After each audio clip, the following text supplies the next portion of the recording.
പ്രകാശമേ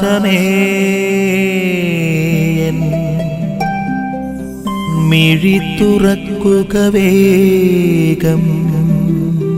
പ്രിയപ്പെട്ടവർ, ഇന്ന് ദൈവവചന ഭാഗത്ത് നമ്മൾ കണ്ടുമുട്ടുക. തൻ്റെ മരണത്തിന് മുമ്പ് ശിഷ്യഗണത്തെ കണ്ടുമുട്ടുന്ന ഈശോ മിശിഹാ നിങ്ങളുടെ ദുഃഖമൊക്കെ സന്തോഷമായിട്ട് മാറും.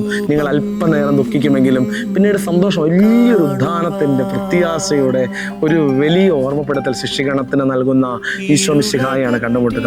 കർത്താവിൻ്റെ ഉദ്ധാനമാണ് നമ്മുടെ സന്തോഷം. കർത്താവ് ഉദ്ധാനം ചെയ്തു എന്നുള്ള നമ്മുടെ വിശ്വാസത്തിൽ അടിയുറച്ചു നിന്നുകൊണ്ട് ആ ജീവിതത്തോടുകൂടി മുൻപോട്ട് പോകുന്നതിലാണ് ക്രിസ്തീയ ജീവിതത്തിൻ്റെ സന്തോഷം എന്ന് പറയുന്നത്.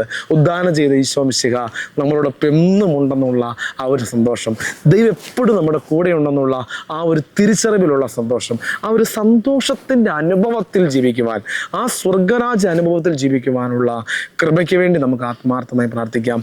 താൻ ഈശോ മിശിഹ ഉദ്ധാനം ചെയ്യുമ്പോൾ അല്പനേരമൊക്കെ തൻ്റെ പീഡാനുഭവ മരണത്തിൻ്റെ ഒക്കെ ദുഃഖങ്ങളിലൂടെയൊക്കെ കടന്നു പോകുമെങ്കിലും പിന്നീട് വലിയ സന്തോഷത്തിൻ്റെ മഹത്വത്തിലേക്ക് പ്രവേശിക്കുമെന്നുള്ളൊരു ഓർമ്മപ്പെടുത്തുക. ജീവിതത്തിൽ ഏത് പ്രതിസന്ധികളുടെ നടുവിലും, ഏത് കുരിശുകളുടെ നടുവിലും അതിനപ്പുറയൊരു സന്തോഷത്തിൻ്റെ നല്ല ദിനങ്ങളുണ്ടെന്നുള്ളൊരു ഓർമ്മപ്പെടുത്തൽ കൂടി വചനം നമുക്ക് നൽകുന്നുണ്ട്. ദുഃഖങ്ങളിൽ, പ്രതിസന്ധികളിൽ മാത്രം സങ്കടപ്പെടുന്നവരായി കഴിയാതെ കർത്താവിൻ്റെ ഉദ്ധാനത്തിൽ പ്രത്യാശിച്ചുകൊണ്ട് ജീവിതത്തിൻ്റെ നല്ല ദിനങ്ങൾക്ക് വേണ്ടി നമുക്ക് പ്രാർത്ഥിക്കാം.